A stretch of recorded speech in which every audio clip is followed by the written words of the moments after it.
This is a paid program brought to you by STARFISH Speaks. The views and opinions expressed are those of the participants and do not necessarily reflect the views and opinions of this station or its management.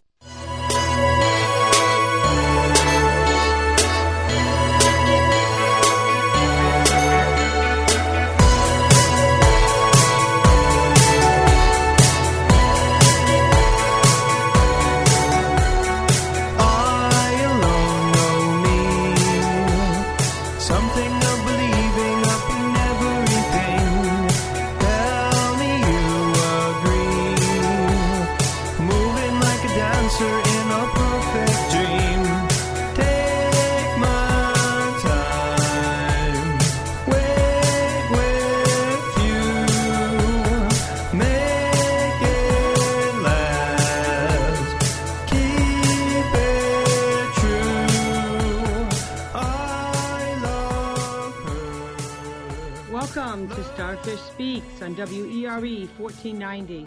We're so pleased to be here with you to bring you information about resources in our community. Sorry about that, guys. Forgot I had to be nigh the mic. Community, current events, and education. Hot topics and ideas to make parenting your special needs child enriching and hopefully fun. We hope you'll join us for the next hour as we start a discussion that we hope will become a discussion throughout the city and throughout the United States if possible. So call in 216-578-1490. We hope this Starfish Speaks becomes an important part of your Sunday. Grab your cup of coffee and join the discussion. I'm Donna Gilcher, host of Starfish Speaks, and today I have Greg Stewart co-hosting. Welcome, Greg. I'm so glad you joined us again. Thank you, Donna. It's good to be back. So today we're beginning this dialogue about the racial and ethnic biases and disparities in education of children of color with autism and other exceptionalities. So I have on the phone with me, and I'm so pleased to introduce Dr. Brian Boyd. Dr. Brian Boyd is the Associate Professor and Associate Chair for Research at the Department of Allied Health Services at the University of North Carolina, Chapel Hill. For the past 20 years, he's worked with individuals with autism spectrum disorder and their families in a variety of capacities, from a classroom teacher to a consultant. He's one of the leading researchers in how issues of race and class affect outcomes for all children, including those with autism spectrum disorder. Welcome, Dr. Boyd. Hello. How are you guys today? Well, great. I'm hoping it's sunny and warm down where you are. It actually is a very nice day in North Carolina. So I want us to get started, and if you could just get started and tell our listeners, what's the current research? What are the issues concerning these racial biases and the diagnosis of autism? I certainly can. Why don't I start off by just giving some basic information and data that may help spark a conversation. You have 1 minute of call time remaining.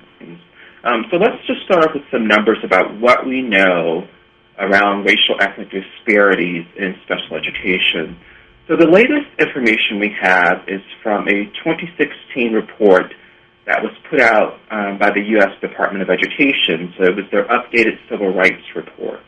And what we learned from that report is that as early as preschool, so we're talking about 3 to 5 year children who are 3 to 5 years of age, as early as preschool, black children are almost 4 times as likely to be suspended than their white peers. And this is about typically developing children. We also know that countrywide, black children make up about 19% of those enrolled in preschool, but 47%, so almost half of those suspended at least once. And what this sets up early on is what is now being called the school-to-prison pipeline. One second, I believe we had technical thing. Well, Dr. Boyd will be right back with us. It appears there was some technical. But as he comes back, because that was one of the pieces of information, I'm just going to set the stage even further with this discussion. So there was some research done by Dr. Mandel, who identified that children of color are often identified 2 to 4 years later than white children with autism. So in this study of 2,568 students aged 8 with characteristics of autism, 58% of them had documented autism in the medical and education records. 79% of them were black children, were less likely than their white children to have a documentation of autism spectrum disorder, regardless of their IQ. So, when reviewing those medical records of those selected students in the same medical clinic, so we're not talking about different parts of the country, what Dr. Mandel and the researchers found out is that the children of color oftentimes required 3 to 4 more medical visits before identification, denying them that valuable early intervention and oftentimes causing difficulties with being able to have that intervention. So Dr. Boyd is back with us. Dr. Boyd, I'm so glad you're back with us. So I was just sharing Dr. Mandel's research with the listeners while we waited for you to be able to pop back with us. But I want to check, did I hear you correctly, Dr. Boyd, that you said 3 to 5-year-olds, that they are 4 times more likely, that's like preschool, to be suspended? They are 4 times more likely to be suspended. And I'm sorry, I'm not sure when I cut out there. Now, the part of that, then, is that sets up what is now being called the school-to-prison pipeline, because children who are suspended, and particularly in their early years from school, are much more likely to do poor in school, which then leads them to be more likely to drop out of school, which means they're more likely to then come in contact with the criminal justice system because they're doing things that they shouldn't be doing because they're not in school. So this sets up, very early on, some poor outcomes for children who get suspended so early in their schooling. And I'm assuming that most of those that are suspended actually could meet the criteria of a disability and most likely even beyond the autism spectrum disorder? Well, I think there's a couple things to think about. One, in special education in particular, there is this history of over-identifying children of color, in particular black boys, as being emotionally and behaviorally disturbed. Right. And placing that label on them. And then placing them in classrooms that segregate them from the rest of the school population. So yes, there's a little bit of this going on. I think the other thing to think about, though, is it about a true disability, or are there other issues at play? Is it how we perceive black boys? And so we get into what are called issues of implicit bias or other kinds of issues that may be at play that make it more likely for professionals to label black boys as doing something as different or deviant or unacceptable. Greg, what's your thoughts? I actually have a question for Dr. Boyd. What is the earliest that you could be diagnosed with autism? That is a great question. Increasingly, which is a good thing, the age of diagnosis is getting earlier and earlier, and it's a good thing because we want children to get access to high-quality intervention. So there is some knowledge that we're learning that the earlier you get access to high-quality intervention, the better your outcomes.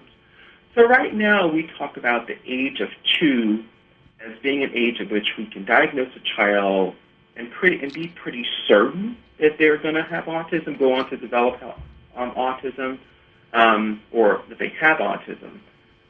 Some children are being diagnosed a little earlier. We're certainly making efforts to try to screen and diagnose children earlier. But right now, around the age of 2 is when it happens. Part of the issue that we've got into, though, is that Black and Hispanic children continue to be diagnosed later than white children. So what does that mean? That means they then are getting access to the interventions that they need that will help them later in life. And we're also increasingly seeing an income gap. So wealthier families are getting their children diagnosed sooner than poor families. And that also leads to these same kinds of issues around who gets access to good and high-quality early interventions early on. And we know in America there are bigger things at play here, that there is a relationship between race and class. You know, people of color in America are much more likely to live in poverty than white Americans. So these issues of race and class sort of play themselves out in autism as well. So we do want kids to get diagnosed earlier because we want them to get access to high-quality interventions. And so we have to begin to ask ourselves, why are children of color and children of parents who are poor more likely to be diagnosed later? So here's a question, a follow-up question. You know, we're in Cleveland, and so most of our listeners are here in Cleveland. We have the Cleveland Clinic and the Lerner Center. We have university hospitals and their whole group, and Monarch School is connected with them as well and do it. We have Metro, Pediatrics. All of these three big, pretty competent, world-class institutions all, I know, have access. They accept, you know, Medicaid, Medicare. They're, you know, locally available on bus lines. So why in Cleveland would we see this same kind of discrepancy? So it can't, I mean, it's got to be more than just access to the medical that causes 2 to 3 times more medical visits and delayed. Is there something more that we're missing that we could help our listeners be able to focus in on to help our medical professionals to be able to identify our children of color sooner? Well, that's a great question, and it's a complex issue. I mean, I think there are probably a couple of things, and I don't know what's specifically happening in Cleveland because the numbers aren't consistent throughout the country. Some areas of the country and some regions are doing better with earlier diagnosis than others. The one is obviously sometimes it could be about education of a community or an individual around what are the earlier signs of autism, and we're trying to do some work along those lines. But I think part of it, too, is how are we actually trying to reach out to communities of color to give them that information? You know, we're using very traditional means often of having more TV commercials and those kinds of things where we're trying to give people information about early warning signs. But are we going to the places that people in communities of color more frequently visit to help them understand? I think the other piece of it that has come into play is, do we associate this autism sometimes with children of color? There's a history of autism where we thought it was mostly a white middle class and white higher SES kind of condition. And so we didn't think of, in particular, poor and or black families having autism. Again, we thought maybe that kid had You have 1 minute of call time remaining. out, not because of this label of autism. And so that's how these issues of implicit bias can come into play. So when we think about a family showing up to a physician's waiting room, and they see a kid who is developmentally delayed in terms of their language and so not talking, you know, what comes to mind? Is it that they are from a poor family and so they aren't getting enough language stimulation? Or is it possible that the kid has autism and there is a sort of a biological basis or reason for the language delay? And so there are subtle kinds of issues of implicit bias that I think sometimes come to play in terms of why kids of color are not being diagnosed, and also how we are trying to engage in these early screening efforts, and whether we're truly reaching out to communities of color in terms of where people... Interesting. Well, we need to go to commercial to be able to have our shows paid for. And when we come back, we're going to add into the conversation Ms. Everette.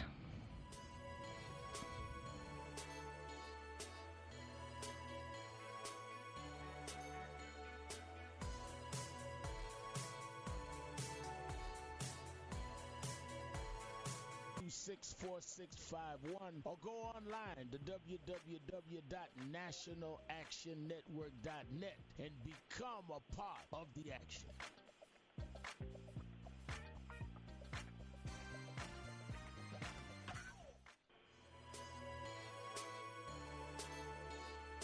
Welcome back. You're listening to Starfish Speaks on WERE 1490. We're so pleased to add to this discussion about racial biases and the identification of autism, Ms. Tierra Everette, who's a mother and primary advocate for her son, who has autism spectrum disorder and other special needs. She also has a master's degree in public administration from Cleveland State and a law degree from Cleveland Marshall. She currently serves as counsel and is primary responsibility of litigation, transactional, and regulatory issues at Dominion Energy, Ohio. Welcome, Ms. Everette. Good morning, or good afternoon, rather, Donna. How are you? Hi there. We have. I'm sure you've been listening to Dr. Boyd with us, talking about how we can do this. When we left, we were talking about reaching out to communities and different PSRs, but I want to go back and bring you into the discussion. So how do you feel as a parent does the late identification of autism affect the children of color? And primarily because I know you have a young black boy. And so how does that affect, how does it affect your family, and do you believe it affects the community? Well, it definitely affects my family, and I also believe it affects the community. In terms of late identification, it affects families and children who are late, who receive a late identification or diagnosis of autism in a variety of ways. One of the ways is access to therapy. One thing that I think everyone can agree upon is the earlier any child is diagnosed with autism spectrum disorder, the better.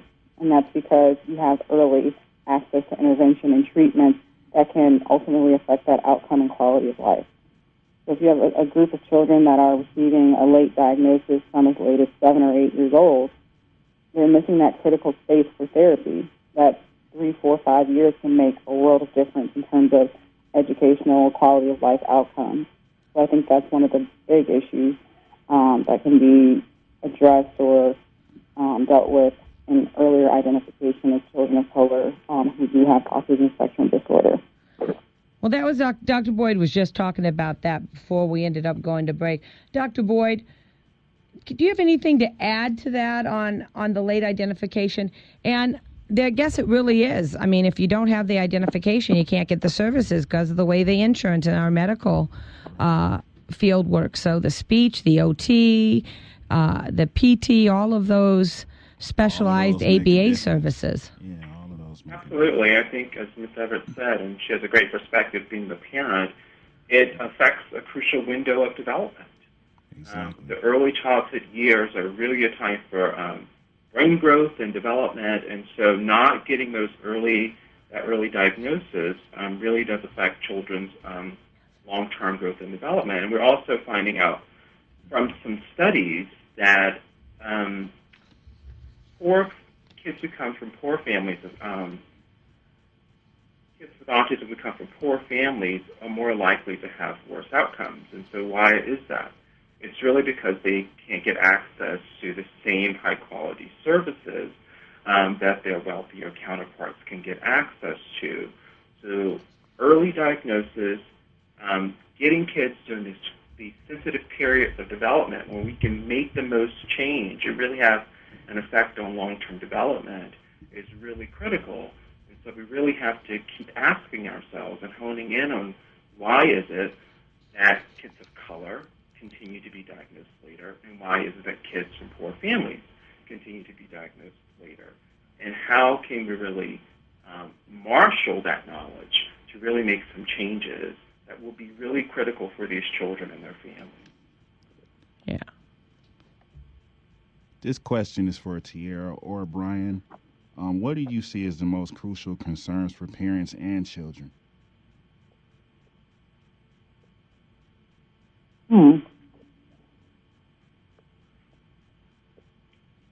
Well, I can start if I'll let Tierra add to it. I'll just talk from maybe a research perspective. I think one of the things that's happening right now that it's very important to think about in terms of what may be critical for parents and children is that a lot of our research knowledge on autism, so what do we know are effective services or therapies, what do we know about the genetic or biological basis of autism, is really mostly based on white middle-class families. And so we don't necessarily know that all the behavioral treatments we have, or even all the biological information that we're learning about underlying causes of autism are applicable to families and children of color. So we're giving all this advice to all families when we haven't thought about, is it really the same across different kinds of racial ethnic groups? And so that's one of the things that keeps me up at night as I think about, as I'm delivering advice to families and children of color, is the information I'm giving really tailored to them or helpful for them? Because it's based on this generalized knowledge that we've accumulated mostly from white and middle-class families. Now, Ms. Boyd, I know that you, in your well-received presentation at Milestones about this topic, that you did some research in talking about what's going on in Atlanta in that studying of the genetics and being able to do that. Can you share what you found out with your research about the Marcus Autism Center? What I did find about the Marcus Autism Center is that they are actually currently doing a genetic study on African American children who are diagnosed with autism spectrum disorder. I think it's one of the only research studies that is currently being done that's looking at how genetics come into play with autism spectrum disorder from a totally different perspective. Because for years, although ASD is a relatively newer disorder, for its short history, all the focus in terms of genetic research has been on predominantly on Caucasian children. So this is a new study that's looking at things that those markers genetic-wise for African American children and how that impacts their diagnosis, their treatment, if there are differences, which we wouldn't know unless we did that genetic research, if there are differences that exist between children of color and other children, and if so, what are they? And if there are more effective treatments that are out there that might children. You have 1 minute of call time remaining. In comparison to other children. So I think that's something that's really revolutionary that a lot of other researchers really need to pay attention to as one of those critical issues is I think it's just the information that is out there in terms of how we deal with this issue. You only can deal with the information that currently exists. And the most effective way of gaining new information and being more effective as therapists, researchers, even as parents, is to obtain new information and to focus in on the issue at its source. So that's one thing that's really, again, revolutionary that the Marcus Center in Atlanta is currently doing on this area in genetic research. Yeah, so now, Ms. Boyd, I know as you were doing some and with your presentation that you did, you shared with us, those of us that were at Milestones, different ways for us to be able to see. Do we have conscious and unconscious bias? And I think most of us would agree that we're going to have some bias, whether it's conscious or unconscious. You've got to have some bias just if you're walking around and whatever. Can you talk a little bit more about how the unconscious bias really is what we're talking about, really is going to hurt the child in the classroom? Am I understanding that correct? Well, both hurt, definitely. I think conscious bias is the bias that everyone can readily identify. I mean, that's the bias where someone, says the name, or they're not going to give a child a resource because of their difference or because of a stereotype about them. That's the one that everyone can point to and say, that's definitely bias. But unconscious bias are those learned stereotypes that we have that we incorporate into our daily life and are basically our framework for how we operate and interact with others. It's so unconscious that we don't even realize that we're doing it until someone points it out to us. And this is unconscious bias is something that happens on an individual and also on a collective level. So it oftentimes will play out in the classroom, and unconscious bias plays out not only in the classroom but also in the educational system, I think, as a whole. So I think one of the most dangerous forms of bias that we look at is unconscious collective bias. So that's when you look at a system, not just the classroom, but it starts as early as in that process in developing the IEP, right, and how that unconscious bias comes into play with those decision makers that sit at the table and utilize or make not a diagnosis, but a classification. They classify what this child's special needs will be. And as a result, that special need will drive what type of services they will or will not receive, what classroom they will or will not be in, and also drives and presents a picture for the teachers that will eventually deliver those services. And if you do have a team that is driven by unconscious bias, and again, this is something that most of us are not even realize we're doing, especially in a collective or systemic sense, then you have different outcomes for different children.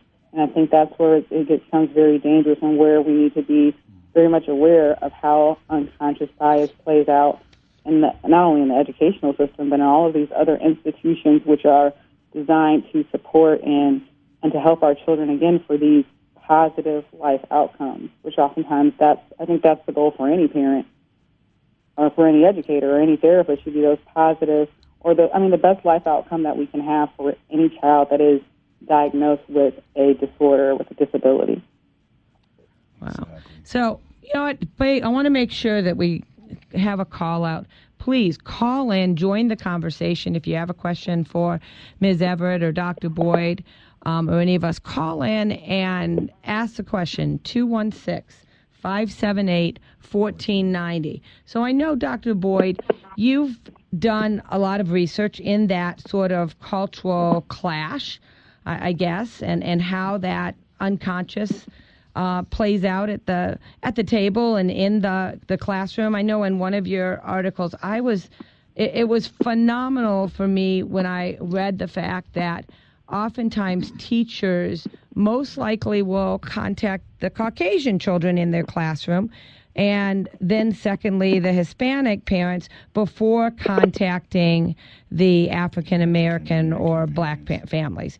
And that oftentimes the contact isn't the positive contacts about, academic progress or things like that. It's more behavior, attendance, some of the negative kind of contacts. So how can we change it? How can we fix this cultural clashes and these biases? Did we lose Dr. Boyd?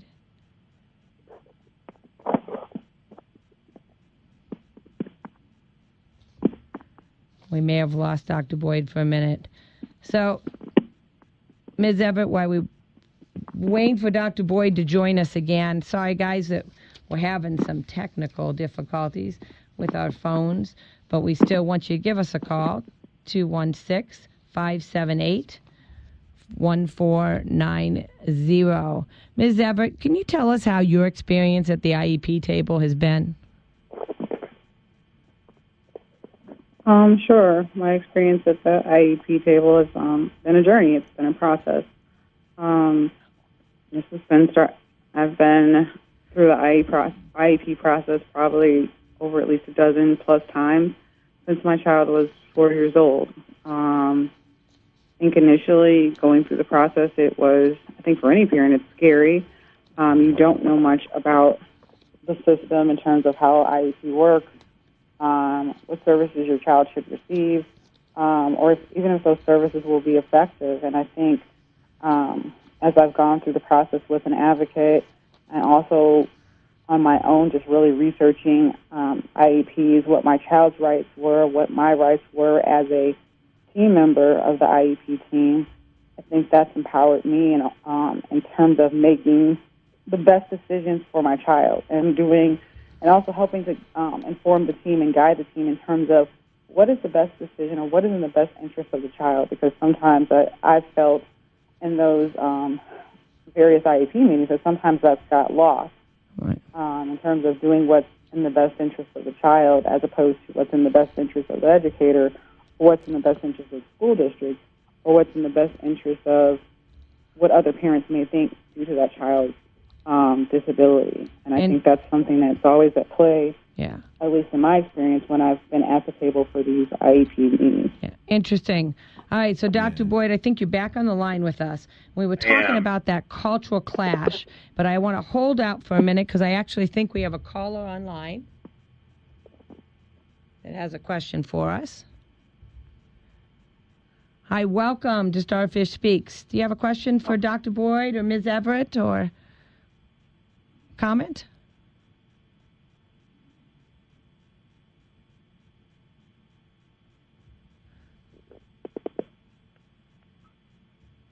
I think we lost them, so hopefully they'll call back. Okay, so Dr. Boyd, help us out with this cultural clash and how we can fix this. Well, I think part of what we know is that a cultural clash does exist, increasingly because most educators are predominantly white and middle class, whereas U.S. society in general, as we know, is becoming much more racially and ethnically diverse. So this clash in part exists because educators are increasingly looking quite different than the students who are making up their classrooms. And so what a little also of what we know from research is that sometimes these cultural clashes can lead to negative interactions between parents of color and educators. And this can then lead to parents to be more likely to withdraw their advocacy efforts, just not feeling that they're being heard. And so why continue to show up to the PTA meeting or keep going to the IP meeting if you don't feel like your voices and concerns are being addressed?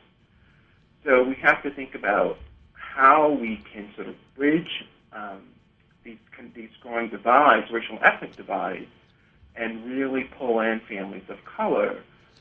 So part of what basic thing we need to do is just better diversify our teaching workforce. We need more diverse educators who look like the students who are in their classroom for a variety of reasons. And I can expand on that if you want. But also, if we can't do that or it's difficult to do that, although I think we can, the other thing we can do is then think about how schools can form collaborations with existing community agencies or universities, historically black colleges and universities, for example, that may help them to bridge the connections and really allow a way and a platform for parents of colors to feel like their voices are being heard in this experience. All right, hold on for a minute. We have a caller on the line. Welcome to Starfish Speaks. Do you have a question for us? Well, I'm calling this afternoon because I'm Greg Stewart's mom. Hi, Mom. Hey, baby, how are you? What was your experience at the IEP table? We've had our fair share. I didn't like a lot of it. Because they looked at me like I was young, black, dumb, and stupid because I had Greg at such an early age, but they forgot one thing. No matter how he came out or whichever way that went, he was still my child. Exactly. I didn't treat him any different. I was overprotective of Greg. Yes, I was, because Greg was disabled. And there was no way that I was going to allow anybody to mistreat Greg. I think every parent, parent out in America who has a child with a disability would say, "Yep, absolutely." And she was right there, man. She went to battle for me on multiple occasions. and that's never a bad thing. So Mrs. Stewart, I appreciate you calling in. So we've been talking about this cultural clash and ways that we can sort of help to ease it. I know Dr. Boyd was sharing having more persons of color actually as teachers and part of the school process and being part of the IEP. Do you have a solution or a suggestion for helping families that have have children with disabilities to feel like they're heard? Well, one thing in particular, there has to be a connection between the parent and the child. Exactly. Greg wasn't put into a foster home. Greg was with me, and I had to do what I needed to do to make sure that he gets to the next level. A lot of his classmates and a lot of other children that I see that are disabled, they're with somebody else. They're not actually with the person who probably gave them birth, because a lot of people don't feel they can deal with it. Right. And maybe that's almost a positive thing where they don't abuse the children, but yet and still I think it's a different bond when it comes from actually the parents themselves. And when you love your child, you do anything you could possibly do for that child. Exactly. Absolutely.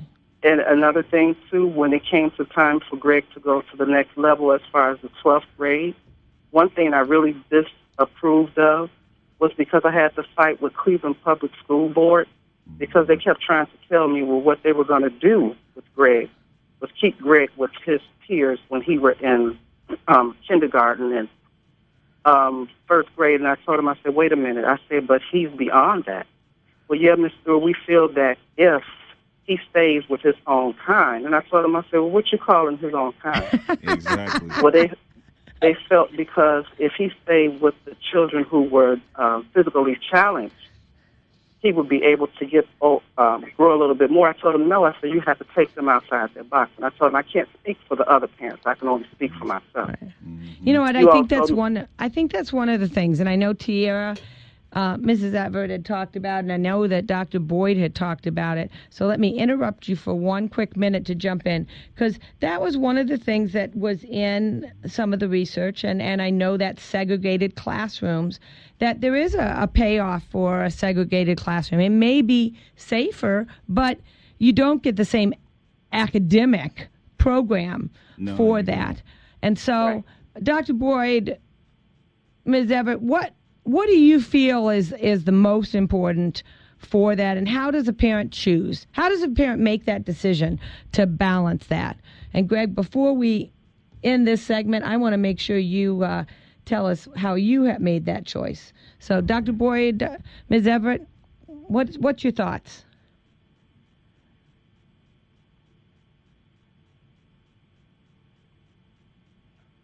I can start a little bit. Never wants to think about it a little bit more. I think, one, we have to recognize that segregation, too, is about broader issues in America. When we're talking about segregating students from their peers, and it's who are we more likely to segregate? Are we more likely to segregate children of color with disabilities? And as I said, there's some history in special education that we're more likely to label black boys as being emotionally and behaviorally disturbed and then segregating them from their peers. But with that said, I also want to say that I do think that this is a family's decision. It should be an informed decision that they're making based on what they're hearing from others. I don't think there's one right place for every child, but I do think what we don't want schools to do is to close options for families, to say that your child should be in a segregated classroom, and that we aren't giving that message, that we are open to hearing about a variety of placement options and possibilities, and that we're asking ourselves some deeper questions about why we're recommending a segregated placement for one child versus another child. And is that really where it comes into play, being able to recognize that maybe we have some of those cultural biases, putting them on the table, and talking about them, and then figuring out how can we structure it differently so that we don't perpetuate those cultural biases for those. And I know we have just a few minutes before we have to go to break. Greg, give us your experience. I don't think most people know that you're in a wheelchair with me. Yes. And I don't think anybody would know that you have a disability. Yes, I have cerebral palsy. But that hasn't deterred or stopped me from doing anything. As you can see, I'm here with you now. And the woman that's been by my side the longest just called the show. So that alone speaks volumes. But no, I mean, speaking as a person with a disability, I've heard everything. You won't be able to do this. You can't do that. Well, you got to do it this way, or you got to stay with people that's within your own kind, as my mom put it. And all of that's just... So does your own kind mean people in a wheelchair? No, man. That's what they wanted to mean. Okay. But my own kind, there is no my own kind. I can interact with anybody. So your own kind is the whole human race. Exactly. I mean, look at it. I'm here with you, and you invited me back to do this show, and I'm here again. So, well, those of you that don't know, Yeah. I was so pleased when I first met you when you came, because I love having you as a sidekick, because exactly. you helped make the show for me. Exactly. So this for either, thank you, Mrs. Stewart, for giving us a call. Awesome. Thank you. You're more than welcome. Adding into the discussion. All right. So I love you, Mom. who's responsible for addressing the cultural clashes? You know, is it the parents of color, or is it the Caucasian members at the IEP team and in the schools and in the medical professions to take the lead? I mean, is there someone that has to start taking the responsibility to address it? So when we come back from break, if you will answer that question for us. This is Starfish Speaks at WERE 1490. Give us a call, 216-578-1490.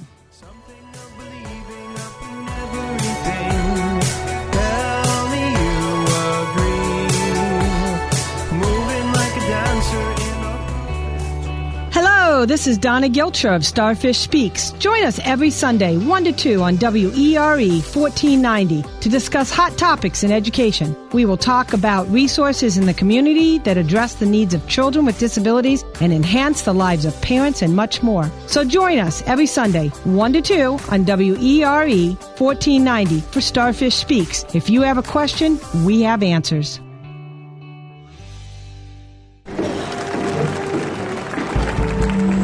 It is with great pleasure that I welcome you to today's graduation ceremony. Students, when you hear the reason or reasons for your absences throughout the years, please exit the auditorium without your high school diploma. Once you've exited, remove your cap and gown and proceed into the unknown. Too tired. Family trip. Part-time job. Helping around the house. Sick day. Starting the holidays early. Just because. Starting in the 6th grade, students who miss 18 days or more of school in a year for any reason will fall behind and risk not graduating high school. How many days of school has your child missed this year? Absences add up. Keep track at boostattendance.org today. Brought to you by the U.S. Army and the Ad Council. Nice turn, Jill. Toby, isn't your sister doing a nice job as a new driver? Sure. Hey, by the way, Dad, have you ever smoked marijuana? It's getting legalized everywhere, so it's okay to do now, right? OMG, Toby, are you serious? It's not legal everywhere, and it's not legal for kids at all. This conversation can happen anywhere, and your kids need to know the facts. 76% of teens agree that with legalization, teenagers may be more likely to experiment with marijuana. Legal or not, marijuana is harmful to teens' developing brains and can cause permanent damage.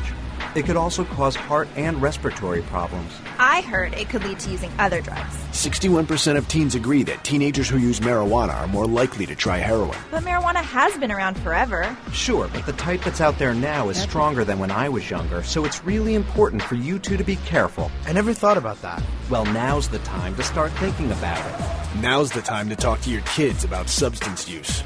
Learn more at rosecrans.org. Welcome back to Starfish Speaks. Please feel free to join the discussion. We've got Dr. Boyd from UNC and Ms. Everette, a parent of a child of color with disabilities. And when we left for break, I'd asked the question, who's responsible to address the cultural crash? Well, I think everyone's responsible for addressing the cultural clash. I don't think we can just place it on parents of color or the black community or on therapists or educators. It's everyone's responsibility to address the cultural clash. However, in terms of the best way to approach it, I think it definitely needs to come from those who are somewhat informed about the issue, because that's part of the issue is a lot of people aren't informed about the cultural clash, about late diagnosis or no diagnosis, or about separate but equal classrooms. And there are some parents that have that awareness, and there are definitely educators and therapists who are aware of the cultural clash. I think in my presentation that I did earlier this year at Milestones, we talked about allies and advocates. I think it definitely will come from those who are advocating for communities of color who have children with disabilities, but also allies. And allies are those that have, that power in those spaces to make a difference and whose voices will be impactful to others. And I think those allies are those who support, again, the advocates in those communities of color. I think those are the places from where you're definitely going to find those who have the responsibility and should have the responsibility to lead that conversation and to be an agent of change. Dr. Boyd? I totally agree with Ms. Everette. I think in general, whenever we see issues of discrimination and bias, it is on all of us to speak up. So while I think that individual parents and teachers may be able to change their own circumstances, there's also a need to recognize that these kinds of issues are systemic and long-standing. So this is about the broader educational system in general, which is a reflection of the broader American society. So we have to realize also that there are bigger issues around long-standing history of racial discrimination and how we educated children of color and continue to educate them that are also at work here. So they're going to take some bigger, I think, federal policy changes, but at an individual level, yes, all of us should speak up when we see these kinds of issues rearing their head. So, you know what? I agree with that. I think the key, though, where you had said before is knowledge. And so we've got child find. Every doctor is supposed to be making sure that they identify children with disabilities. We've got, our daycare centers, our preschools, all of these are part of the child find. So how can we shift maybe or widen our child find, because I do think it's a lack of information in some of the communities. And I think, doing PSRs are great within the communities. But, I as a parent of a child with a disability, I got to tell you, I have one child. And so if I wasn't a teacher, I wouldn't have known that some of his, uniqueness wasn't typical. And so where are some places in the community do you think that we need to widen that child find so that we can bring more people into that discussion to help with the early identification? I think speaking as a person with a disability, I think it does need to be widened a lot more, and people just need to just get out and speak up, advocate for their kids, man. That's what they're there for. Because if you don't advocate for them and you don't speak up, they're liable to just stick them anywhere. And that's one thing you don't want to happen, because while they're thinking, oh, something's just wrong with them, there's nothing wrong with them. That's his or her uniqueness. That's their gift. Yeah, it's easy if you have a physical, but if you have a hidden one, it's more difficult even for parents to know if there's a problem. So, Dr. Boyd, Ms. Everette, who do we need to bring into this into this conversation?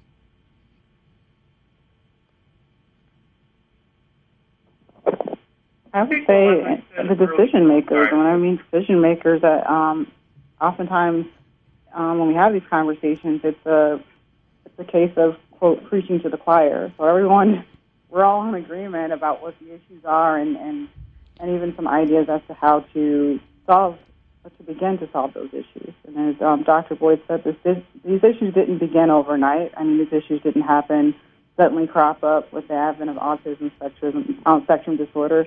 These issues are deeply rooted in American society, and they're not going to be fixed overnight. But I think, again, by addressing decision makers, those who are in a position to make a difference, and educating them, and these decision makers are parents, they're educators, they're therapists, all of those folks that have the ability to impact life outcomes for children of color and for any child with a disability. Those are the ones that need to be educated, not just about the issues, but about their unconscious bias and how that plays out in very real ways. And also bringing solutions, because it's beyond the finger pointing. Once you identify an issue, you have an issue. The next thing is, what do you do about that issue? What are the solutions? Well, see, and that's what we're hoping to do, is identify those solutions and stuff. So, Dr. Boyd, where, other than paying for PSRs and putting out public service announcements and those kind of things, where would be some other places in the community that really we need to start educating the leaders of those portions of the community to help young parents and young mothers, and that, your child may, if at 2 years old, your child isn't making eye contact or isn't even mimicking and babbling, that you may need to search deeper. Well, I think you used the operative word. It's community. You need to go where people of color go in their community. So is it church? Is it the barber shop? Is it the mall? There are ways you can engage people who are at those local places to help with early screening efforts. We have some examples of this actually from other aspects of the medical field, in particular around high blood pressure and hypertension, where there was a real concerted effort to try to do some of that at barbershops. Black men in particular are at increased risk for this. So can you take their blood pressure there? So we can apply some of these examples. It's really engaging people in the community, as I said earlier. Folks who, students who are historically black colleges who are going to be going into education, or going into occupational therapy or speech therapy, training them to get out there. So it's going beyond the usual routes we take to find children. It's really accessing and engaging the community. That's what we really need to do. Well, and you know what, it goes into that. I've been a teacher for many years. I'll finish my 30th year this year, and I know that I've sat at teacher meetings, and sometimes I feel like parents don't trust me, and I think there is a mistrust as part of that cultural clash, and racial class issues and whatever, and so I do think probably within the black community, if we can somehow be able to get the churches and the barbershops and be able to train them to help share the information, grassroots moving up. So we only have about 3 minutes left. And before we leave, because I feel like we've pulled out one layer of this onion. We're going to have both of you back to help us as we widen the discussion, and maybe we even widen who comes to the discussion and the table, because I think it's a vital discussion, especially right now when race is becoming such a hot button issue in the news and in healthcare and in our communities that, we do have to talk about. And I think it's, Ms. Everett, the only way to talk about a problem is to identify the problem, put it on, and then we can talk about it and address it. So in the last, 2.5 minutes, give us your top 3 solutions to the problem. So why don't we start with Ms. Everett? Top 3 solutions. Having dialogue. I think dialogue is what, similar to what we're doing today in formal and informal settings, having dialogue about the issues, being honest with each other about those issues, what the biases are and what the needs are and where they are and how we can get there. Educating parents. I think parents are probably our best advocates. They're very self-interested in terms of helping their child. I think arming them with information about how they can best not only help their child but other children is key to finding solutions. And lastly, research. I think that the Marcus Center in Atlanta is on the right track in terms of genetic research and other research on how this disorder impacts children other than the mainstream. All right, I'm going to cut you off. Dr. Boyd. One's going to overlap with Tierra because she said great things. So I think she's right. Increasing knowledge of parents and professionals around these issues, including the disparities in diagnosis, better community engagement and outreach efforts, and then also, as I said, diversifying the workforce. Those would be my 3. All right, awesome. Guys, it's been great having you today. We're going to continue this discussion. We need to. We're going to devote a show just to parents calling in, asking questions about their educational rights. Greg, it's been great having you. This has been Thanks fun, everyone for joining Starfish Speaks at WERE 1490. And this is a wrap. Thanks, guys. See you next time. The person you called is...